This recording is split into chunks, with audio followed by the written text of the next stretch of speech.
mingi te toza lisusu na ta mingi te mpona yo ya esengo yango wana mise en quarantaine naza na mobali na ngai tozolala na ye ndako moko tozolamuka ne ndako moko alala asu libanda te abima lisusu te mpo leta apesi mitindo ebongo ntango mitindo wana ekosila ntango bakopesa liberté siko bobima ekozala ndenge nini mpasi na yo ekozonga te natuni yo mpasi na yo ekozonga te. Qu'est-ce qui se passe dans le monde spirituel? Yaya, monde spirituel, les hommes monde sont clairs. Tani de comme vivre. Monde spirituel, les hommes monde sont clairs. Qui s'engage mutu na mutu abanda repentance naï. Monde spirituel, les hommes monde sont clairs. Nous devons chercher la sanctification. Monde spirituel, les hommes monde sont clairs. Que nous devons l'enlèvement, c'est pour bientôt. Yo kamani kaka. Na makambo. Ukanga mikana ba makanga asalenga mabena kolimbisete nakangile kanda ye rando na ngai ye bimena mbali na ngai ye kutu mama miloko nyuso yango ezozongisa biso nsima na vie chrétienne ye ekomi ntango mobali alinga tikala na yo atikali alinga kende dégage malgré l'avertissement malgré vu to komi nango lelo malgré otozo mona na miso na biso mais il y a ceux qui encore pensent il y a ceux qui encore vivent dans l'adultère il y a ceux qui encore azosala effort mobali wana tifa koma ya ngai nakosala tout mobali wana fa koma ya ngai mama sina tango yo otozo vivre batango asuka yo zokanga makaka na komba wana et comme il combat ya koluka véritable identité na yo.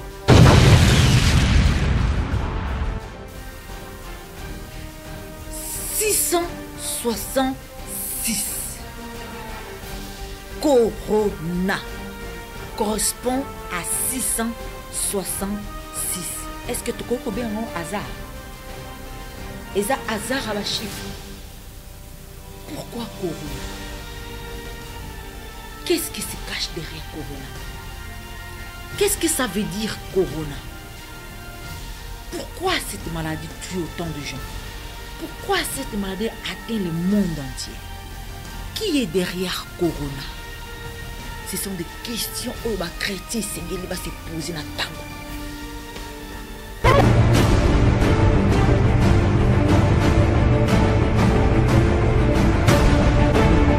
olingi subana te nzaba zolobelo na 1 Timothée 5 tanga papa aloba na ye soki ozosalela mpo ezali maloba ya nzambe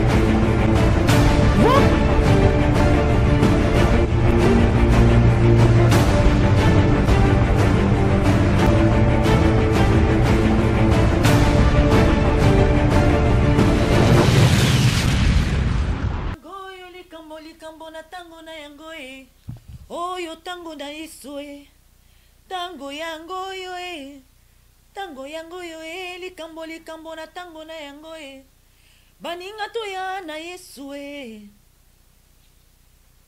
na kati ya souffrance tosalaki masumu likambo na tango na yango e oyo tango akosambela e tango yango yo e tango yango yo e likambo na tango na yango e baninga boya na Yesu e. Shalom peuple de Dieu, shalom les enfants de Dieu partout dans le monde. Binoba Obolandaka, chemin de l'éternel, la télévision chrétienne en Suisse. Nakat na numéro auto bengi affaire mariage, toujours copé ça. En tout cas, conseil, toujours ko motiver, toujours ko côté à basse mabala, mibala mabala, ba couple. Nakati nanzela o ya libala, mais lelo mon bien-aimé dans le Seigneur, vu il y a circonstances autozako vivre, vu il y a problématique, il y a crise, il y a santé autozako vivre, sengeli biso peto ba ko adapter matin na biso par rapport à actualité à lelo autobengi corona virus o ezali lelo ko sala mosoto nango vraiment na ko bomaka batu chaque jour virus oyo uti bongo na monde à ténèbres virus oyo et na mission nango na sena mokili o virus oyo batu mingi baza peut-être déjà comprendre qu'est-ce qui se cache derrière Naba oh peut-être bazo comprendre te bazo mona ka keza événement mo ke komeli biso ko le kanango kala tête pour reprendre nos vies d'avant. Donc mes bien-aimés dans le Seigneur, laissez-moi vous dire que tozo vivre na tango ya suka. Tozo vivre les temps de la fin. Nous devons comprendre, nous devons étudier, nous devons vraiment compter nos jours, mes bien-aimés dans le Seigneur, car le temps est mauvais. Voilà mes bien-aimés dans le Seigneur, Micha da Silva, na 4 émissions Affaires Mariage. Aujourd'hui, on parlera des confinements, le couple face au confinement, mes bien-aimés dans le Seigneur. Pambate, tozabi sunu na banda ko kangama. Grâce à Dieu quand même, ngai nazo sala musala na nga mobile na nga pas zo sala musala na e. Mais ça quand même la majorité des gens bazo travailler te baza quand même confiné na banda kuna bana mutabi malibanda te ba fête te ba musique te ba anniversaire te ba église te donc union faisait akokangama pamba te za mesure o l'état pesi moto na moto société mobimba pote to ba ko limiter ba contamination ya coronavirus. Voilà. Mais bien aimés dans les Seigneurs, les couples face au corona, nous avons tous les jours, tozo ba vidéo ndenge na ndenge ba vidéo mususu ya kosekisa mutu nyonso zo poster ba vidéo tozo quand même kolanda pas même société ngo face au corona comment tozo ko se débrouiller ko vivre en tout cas ba lobby ezo za la passe surtout na ba jeune ezo za la passe na ba o ba mesana ko bima mais on est obligé d'obéir, on est obligé de rester chez nous. Et c'est très important, surtout l'auto aider quand même le corps médical dans la situation où il y a corona. Mais bien aimé dans les Seigneurs, couple face au corona, on a beaucoup entendu, on a beaucoup rigolé. Beaucoup de gens disaient que moi je ne peux pas rester chez moi parce que ma femme est plus que corona. Moi je ne peux pas rester chez moi parce que ma femme me fait chier. Donc mes bien aimés dans les Seigneurs, il y a pas mal vraiment de plaintes il y a un couple par rapport au face au confinement. Donc le but est que volonté na bisoté mais ça l'étendre à quoi ici metindo donc sengeli famille son papa maman bana nanda ko na bino bo vanda botala naka ti marambo onyo sekolika. Mais bien aimés dans les Seigneurs, mais aujourd'hui j'aimerais quand même ramener au couple à la vraie réalité des choses autour les lots. Aujourd'hui, peut-être aux autres là, superficiellement, makambo est comme les biso. Virus est yina mokili. Virus on est ce que les autres biso tout quand manabandako. Virus. Mais bien aimé, il y a autant de virus dans ce monde, Mais aujourd'hui, j'aimerais parler spécifiquement de corona. Qu'est-ce que signifie corona? D'où vient cette maladie? Mais bien aimé dans les Seigneurs, ba o bazana misu ya komona bazomona. Ba o bazana mato ya koyoka bazoyoka. Ba o bazana kondima baza kondima. Mais bien aimé dans les Seigneurs, mais encore autant de gens en dehors de la parole, autant de gens dans la distraction, malgré cet avertissement, malgré ma signe, malgré les prédications, malgré les chants, malgré les gens parlent, malgré les prédicateurs, des hommes de Dieu, des pasteurs, des prophètes, les gens passent à la télé, dans les réseaux sociaux, batou bazo côté ya ndengenios, mais bien aimé dans les Seigneurs, mais il y a majorité des gens malheureusement qui sont encore dans la distraction malgré corona, malgré confinement, malgré le virus. Il y a ceux qui encore bazo kokana nuko kima mwanzela akinotala likango na esongolo akinotala moi petit cousin na ye akinotala moi. Mais bien aimé dans le Seigneur, est-ce que vous avez saisir tango oyo yaya? Est-ce que vous... Imagine-toi, mais aujourd'hui, on voudrait aussi, dans cette émission, Affaires Mariage, couple face au corona, tout compte dans la réalité, l'actualité, les cambres. Mais bien aimé dans les Seigneurs, il y aura un moment donné, yaya. Il y aurait un moment donné, yaya. Bon, on a eu masola, bon, on a eu besoin de qu'on soute. Masola, banana, on a besoin de qu'on soute. Masola, ndaku na yo, ya mosala na yo.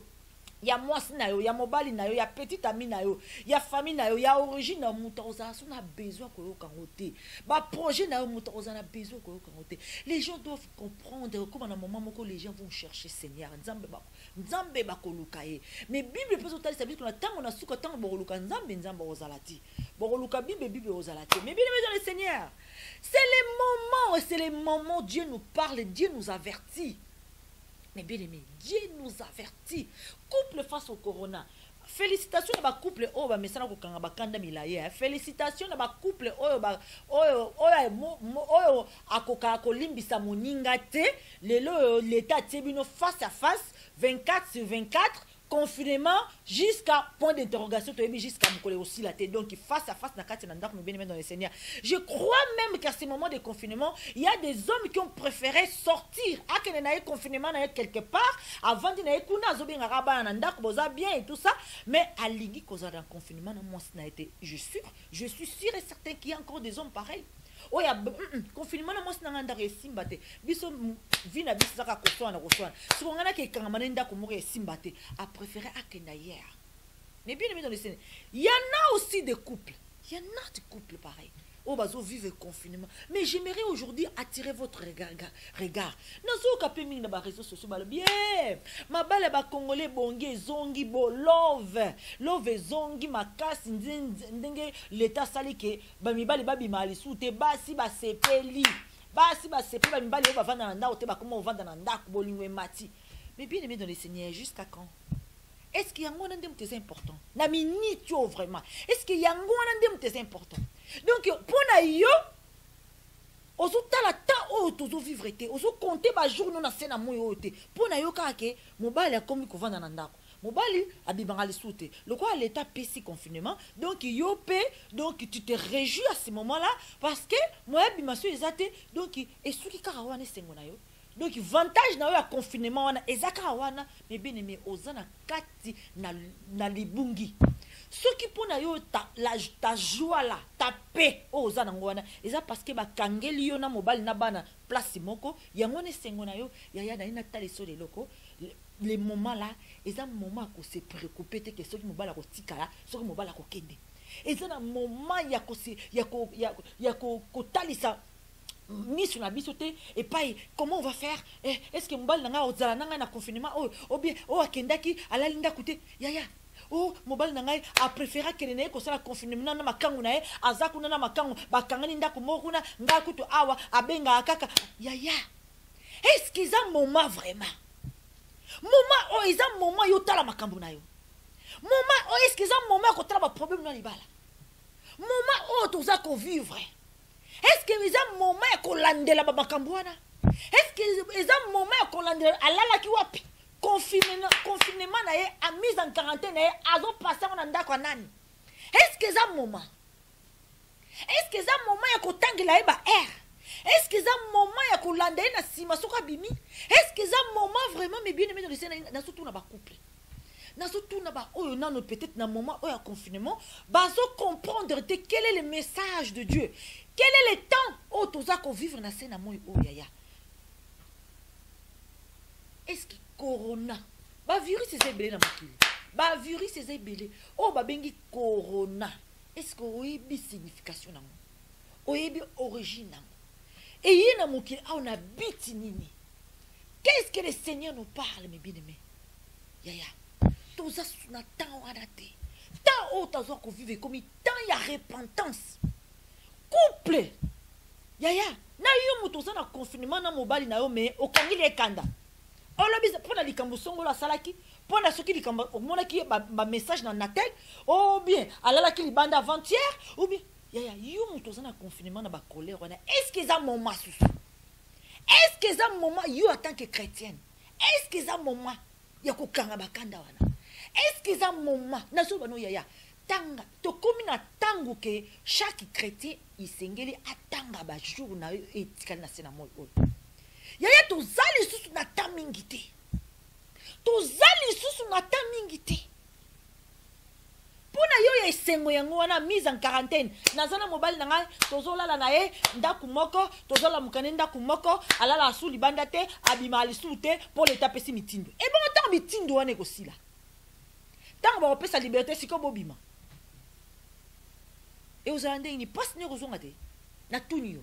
Passe na yo et kozonga te. Arrêtez. Nous devons regarder ce qui est spirituel. Qu'est-ce qui se passe dans le monde spirituel? Monde spirituel, les hommes monde ils s'habillent clair. Tani to comme vivre. Monde spirituel, ils ont monde sabiso clair. Qui sengeli mutu na mutu abanda repentance naï. Monde spirituel, ils ont monde sabiso clair. Nous devons chercher la sanctification. Monde spirituel, ils ont monde sabiso clair. Que nous devons, l'enlèvement c'est pour bientôt. Yo kangamika. Na bamakambo. Yo kangamika na bamakambo. Asalenga mabena olimbi sete. Na kangile kanda ye rando na ngai. Ye bimena mbali na ngai. Ye kutu mama. Mama, miloko nyuso yango ezozongi sabiso sima na vie chrétienne. Yaya komi tango mobala linga tikala na yo atikali alinga kende dégage. Et komi tango mobala linga sala choix kende yaya soko otikala otikali. Soko kende okei. Nous devons chercher la face de Dieu chacun de nous. L'enlèvement c'est pour bientôt na yebisa bino bandeko. Bino babalani. Nakat na Biblia nzamba zotali sabi kuna na ta enlèvement mi balé ba kozala na mbetu moko akokende moko akotikala ngana kangama kana na exemple na pona ni nazotali sababala ni ke malgré tout ce que ozo koleka na libala na malgré ba problème nyoso zo vivre na couple na yo ceux qui osa fidèle na makambo na Nzambe ceux qui osa fidèle na liloba na Nzambe ceux qui osa fidèle na commandement ya Nzambe ceux qui osa na crainte de l'Éternel ceux qui olanaka oyo conjoint na yazo salate ceux qui otikaka te bataki ya diable et ça va fait pas na yo ceux qui osa na vie ya sanctification yaya okokende ya kotikala mutu moko te na lola aokende ko futa masuma muninga mutu moko te na jugement aokende ko futa masuma muninga yaya ni sume komaka ya yo soki yo réagir par rapport à comportement na ye et ça li sous tangu te et ça li sous na tangu wana te yaya tango to komi ko vivre ça tango ya suka corona c'est tout un message o babengi corona yaya distraction izana banda confinement oh yaya oh c'est le moment de vous ressaisir c'est le moment de ramener la parole de Dieu dans la profondeur c'est le moment Nzambe atia yo na atmosphère moko ozana papa ozana bana yaya mema liloba na Nzambe atango na suka na kati na famille na yo tika kotala ba faiblesse ya papa na moment oyo ya confinement tika kotala ba faiblesse ya maman na moment oyo nazubana surtout na oya yebi Nzambe oya yebi Nzambe il doit combattre il faut abunda arracher ama moninga il faut aluka à gagner moninga dans le Seigneur il faut aluka à passer message yaya to lembakate yesu alemba bisote malgré ma bena biso mais yesu alemba bisote et yesu apesi biso devoir ya koyeba kote ya baninga to komisa mutu nyonso disciple na ye. Mais on attend au confinement, oh yo, ozo ko réjouir kaka. Donc réjouissance na yo ezaka ke mobali azobi malisusu te, azana ona ndaku. Donc kitambola zaki nango ekatani. Maman ebongo après. Ce qui est mis en quarantaine au ici. Donc il passe ne zongi. Donc yo siko esengone za la rawana. Yaya. Na minute oh tu dois te saisir. Tu dois faire la lecture de ta vie. Tu dois chercher la sanctification. Tu dois chercher la volonté de Dieu. Et le côté de mon importance, les lots, la mise sur mon signe. Spirituellement, ils ont une importance. Oh, mon importance, les lots, les gens ils veulent la voir. Naza na mwa mutu nanga, naza apena libala, naza apena bozui, naza apena jeep lokola baninga, na tambola apena naza apena formation mora bien, na gagner bien, na sala ba faire en Afrique, na tongsa banda kuyaya ekokoma na moment moko babiloko o izasu na tinate. Yaya na minute onde na solo bakabo trompete beta kaka point. Yaya ndako no ke nango wapi. Mbongo na ono ke nango wapi. Libala na ono ke nango wapi. Les chrétiens, réveillons-nous. Réveillons-nous. Jésus revient. L'enlèvement, c'est pour bientôt. J'aimerais donner un exemple. Le livre de la Révélation, Tobenga Apocalypse. Apocalypse, c'est un verset vraiment très important. Verset Apocalypse, je crois qu'ils ont un Apocalypse 13. Ce qui n'a pas sanité. Apocalypse 13, Voilà. Et c'est l'Apocalypse 13. Réalisation ce qui moi ezali. A-t-il abisso à moi affiché? Apocalypse 13, 18. Mais bien aimé. Mais quand nous comptons au Nzambe azotali sabiso na livre la Révélation Apocalypse, la marque de la bête, l'arrivée des antichrists. Les mots corona nous montrent tout simplement que l'arrivée des antichrists c'est pour bientôt. Mais Bible ezotali sabiso que avant antichrist a quitté na mokili a s'installer, il y aura d'abord l'enlèvement de l'église. Ce qu'on raté l'enlèvement de l'église, on peut vivre le couronné quand il s'est sur la bande et que vous allez 1000 fois pire. Il y a tant d'autres vivre 1000 fois, 1000 fois, et vous avez 1000 fois pire. Mais bien aimé, Jésus nous avertit. Nyonso oyo ezosalama na sina moyo oyo eza na eloko moko te oyo esalama oyo Yesu alobela bana na ye te. Via mutu nyonso oyo ekosalama na monde oyo Bible eza koloba yango anticiper. Comment oza chrétien ozotikala toujours na aveuglement yaya? Tango oyo tozovivre ekomi tango ya l'arche de Noé. Tango oyo tozovivre ekomi tango ya l'arche de Noé.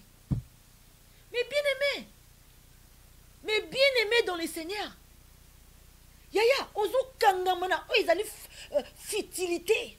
Ozo kangama asala kingama be. Ye wana mutu mabe ngana etili wa rendre la kolobisete. Ye kuna boye. Mama, okokende nango wapi tozo vive tango asuka. Yesu aza kozonga. Eloko wana ekompêcher o atteindre le salut. Cette colère, cette vie, malgré l'avertissement, malgré vie to komi nango lelo, malgré otozo mona na misu na biso, mais il y a ceux qui encore pensent, il y a ceux qui encore vivent dans l'adultère, il y a ceux qui encore azo sala effort. Mobali wana tifa koma ya ngai, nako sala tout, mobali wana fa koma ya ngai. Mama, sina tango yo, otozo vivre batango asuka, yozo kanga makaka na komba wana. Et comme il combat ya koluka véritable identité na yo. Et comme il combat ya koluka véritable identité na yo. Oh Nzambe apesa yo. Oh lelo diable atia matiti alona babiloko et bota zamba ozo yeba su identité na yote. Et comme il a tango ya koluka véritablement la face de Dieu. Et comme il a tango ya koluka repentance véritable. Et comme il a tango ya koluka sanctification. Et comme il a tango ya s'accrocher dans Nzambe. Et comme il a tango ya koluka maela Nzambe. Et comme il a tango ya le salut de Dieu. Mais bien aimé dans le Seigneur. Noé tango Yesu ayebisaki ke Noé nazali ko boma mokili oyo. Mais avant na boma na pesi temps otonga arche boato. Oyo nyonso akoyoka. Oyo nyonso akondima maloba na ngai abikisama. Mais Noé tango aza kotambola balobi na mboka Noé azalaki mboka wane tondaki na ba distraction belé. L'histoire à Noé, réalisation j'espère, si la biso verset biblique pour pas lande un peu l'histoire à Noé, ndenge zalaki. Balobi na à l'époque à Noé, ba fête zalaki. Mais ambiance auto zanangolelo. Ambiance etondi. Occasion de rien, fête. Kuna muziki, kuna sokinan, kuna fête. Les gens veulent tomber dans cette distraction. Et pendant que les hommes de Dieu avertissent, batu bazoteya, basal nanzambe bazoteya, basal nanzambe oh lelo bazoteya biso sango malamu, bazaba Noé alelo, bazaba Noé alelo, bazaba Noé alelo o bazoluka batu ba kondimela Yesu, batu bazoteya maloba nanzambe peut batu ba comprendre, peut batu ba kokota na l'arche de Noé. L'arche de Noé, c'est accepter Jésus comme Seigneur et Sauveur. Kotika mabeko yamba Yesu. Tango yambi Yesu koti na l'arche de Noé. Mais bien aimé, pourquoi vous olinga koyokate? Na tango Noé batu balinga koyokate batu ba traita ki Noé de fou. Nalingi aussi ça. Moi, petite exhortation, les couples face au corona, c'est-à-dire tout simplement, yaya, na miniti ozana mobile nandako. Na miniti yom tozana mobile nandako. Profitez côté ya sango malam. Yom tozana mwasi nandako, profitez côté ya sango malam. Na famille na yo, bo profiter na bana, bo te ya sango malam. Bo talisa tango toza ko vivre, ko bombe la bana elo côté, ko bombe la moto elo côté. Talisa mutu ke tango tozo vivre comme tango asuka. Ngongezo beta kala te yesu masi azoya ko meme église na yo soko bomoni te na makambo zalaka nango okendeli felo talisa moninga mabe talisa moninga pe mukila sunga moninga na prière mina ba oyo ba mibali bakenda o basi bakenda yaya ekomi tango ya koluka sali babili sali est individuel bondela pona moninga me yemo ko isengela sala pa ya nzambe bunda pona sali na yo zala ferme na sali na yo kotika te mabe azo sala yaya e ya ko perturber yo na vie chrétienne na yo parce que komi tango ya ko kanga ba porte nyonso diable a perturber kondima la biso te a perturber foi na biso te to zala inébranlable to kanga mana maloba na nzambe to zala vraiment firme na maloba na nzambe yana ina pesa exemple moi corona yaya exemple moko kaka pona to comprendre je crois que batebele jesi ba mona ki yango na ba Facebook batindeli bato na ba WhatsApp na ba réseaux sociaux na ba email to zui biso nyoso ba message wana et j'aimerais message en tout cas que Dieu bénisse la personne qui a eu cette révélation. Je crois que cette personne était en prière intense. Nzamba eko révélé qu'est-ce que ça veut dire corona maladie o elingi koloba nini tout un exemple. Il y a un autre qui est dans l'Apocalypse, dans le livre Apocalypse 13, 18. Nzambe azolo beso marque de la bête. Aujourd'hui, aux ala chrétiens, même aux ala chrétiens, tout le monde sait que 666 est marque il y a Antichrist. 666 eza bilembo o antichrist tanga ko kitana sena mo o akosenga mutu nyoso azala nango soit na loboko à droite soit na mbunzu awa 666 ozangi marque wana ko sombe le côté au côté que le côté ko donc c'est-à-dire ekozala wana après enlèvement l'église nzambe ba o ba ko tikala na antichrist et ozala somo yaya coroneze le côté yaya coroneze le côté tant na so 1000 fois. On dit yes aux chrétiens centre vie bakatio moto pas pour le on dit yes balongolo moto pas moto ekoyi wana bazo mona ndingi bazo bomba ba chrétien l'œil ni ekozala bongo coroneze le côté on dit que chrétien nous c'est single yaya ozala vraiment prêt ya kokena premier enlèvement avant antéchrist ani atama corona a premier enlèvement zali. Ce que corona est tout simplement avertissement des arrivées des antichrist sur terre. Corona est à côté de que antichrist a commis pene à quitter la scène. Mais avant antichrist a quitté Bible, il y aura l'enlèvement. C'est-à-dire que préparons-nous pour l'enlèvement. Préparons-nous pour l'enlèvement. Si vous voyez que vous avez un peu de 666, qu'est-ce que ça veut dire? Mais bien aimé dans le Seigneur, marque de la bête et Zalina Katia Corona ou Kobozoka Corona. On dit coronavirus. Virus, c'est belé. On a beaucoup de sortes de virus. Il y en a plein. Mais particulièrement, qu'est-ce que ça veut dire virus Corona? Alors, tout ça combat Corona. Et bien aimé. Bon, on dit Corona out. Voilà. Donc, Corona. Je crois que Batebele bazwa ki ba message en haut déjà na ba WhatsApp. Batebele basala ki ba calcul en haut o ba comprendre ki et les chrétiens oyo maman ba chrétiens zo singa to fungola miso. Ba chrétiens zo singa to saisir tango oyo. Ba chrétiens zo singa to tala makambo nyos na angle spirituel pour te comprendre qui se cache derrière Corona. Qui se cache derrière Corona? Nazo ça dit qui se cache derrière? Il s'appelle Lucifer. Lucifer, la marque de la bête. 666 se cache derrière Corona. Yaya, et ça tout simplement avertissement que l'antichrist a commis pene. C'est-à-dire, avant Antichrist, Agnata le colonel, c'est enlèvement de Royal Liboso. Maman, bongisa ma pour enlèvement. Tika ma vie oya kisogi sogi. Tika ma vie oya rando. Tika adultère. Tika vie à fornication. Tika vie oya ya jalousie. Tika vie oya ma beya ya prépare-toi. Prépare-toi. Et que la passe na tango yango. Tout dit bozomona. Corona ezana 6 lettres. 6 lettres. Bon, mais bien aimé dans les seigneurs. Corona ezana 6 lettres. Tout tient on a mon pandi A. Voilà. 6 lettres. Na C awa et puis 6. Donc corona. 6 lettres. Tout tient 6 A. Si quoi tous doit alphabet mondial. Alphabet na biso ya monde. A, B, C, D, E, F, G. Tu es bien. Alphabet, voilà. Alphabet ya ngoyo. De bozumona awa. Alphabet, tu es déjà corona. 6 lettres. Tu es 6 na C. Pour na faire comprendre l'origine ya corona. Otozo ba corona. Ya. Tant est comme mauvais. Tout nous kanzambe na sincérité. Na mitema na biso mobimba. Tant ozo feza sous terme alongate. Mais bien aimé dans le Seigneur. Corona tolobi 6 lettres. 6 yangoana. Alphabet la biso yangoyo. Chaque alphabet ya corona et ça correspond à combien de chiffres.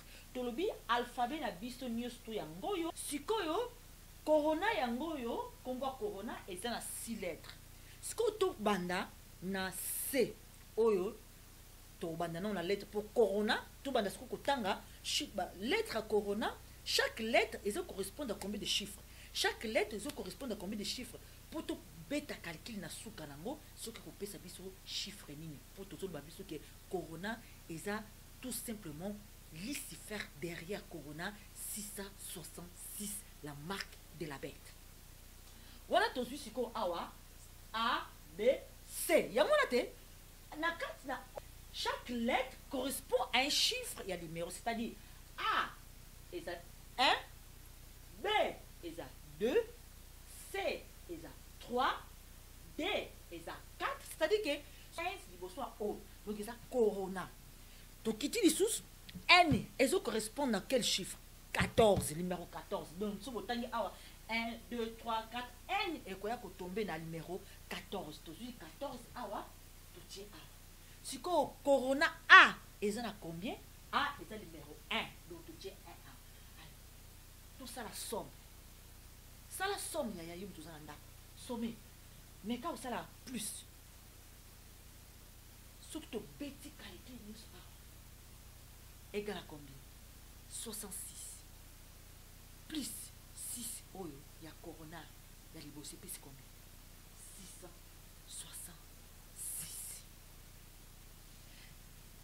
666 corona correspond à 666.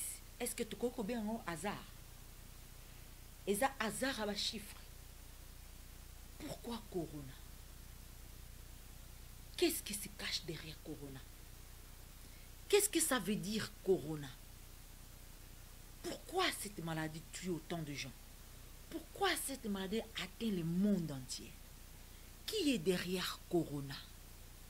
Ce sont des questions où les chrétiens va se poser dans le tango. Corona signifie 666, la marque de la bête, Lucifer. Ils attendent qu'on blague le soute. Ils attendent qu'on sakana le soute. Ils attendent qu'on distraction le soute. Les couples face au corona. Il y a un attend.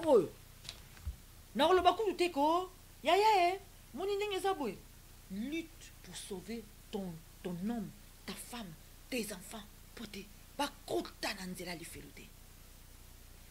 Mais où ya monya kende, ak nous la vie na Lucifer, tika ya kende, kokanga ete. Kokangete. Kokanga mutute. Kokanga mutute. Choix il faut te pas m'appuyer beaucoup. Nous devons tout simplement intercéder. Prier pas ya bani pour na baninga. Prier ba o bazana distraction. Prier na ba o bakenda.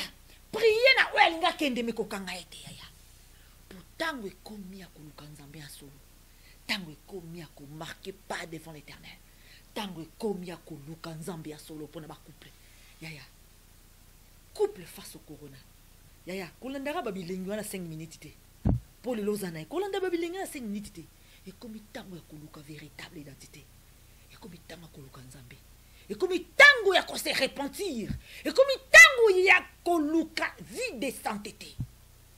Que le Seigneur vous bénisse. Que le Seigneur vous bénisse. Maman Mimicha, toujours na faire mariage. Toujours na kati actualité ya corona, peut to rolande la toujours et puis to yeba nini nzambe asoyi bisabiso pour na temps où toza ko vivre. Nzamba pambola bino. J'espère que bolandi mateya et kiko et sunga bino surtout na kati na ba couple na bino na moment où il y a confinement. Que le Seigneur vous bénisse. Mise en quarantaine, tout le kanzambe.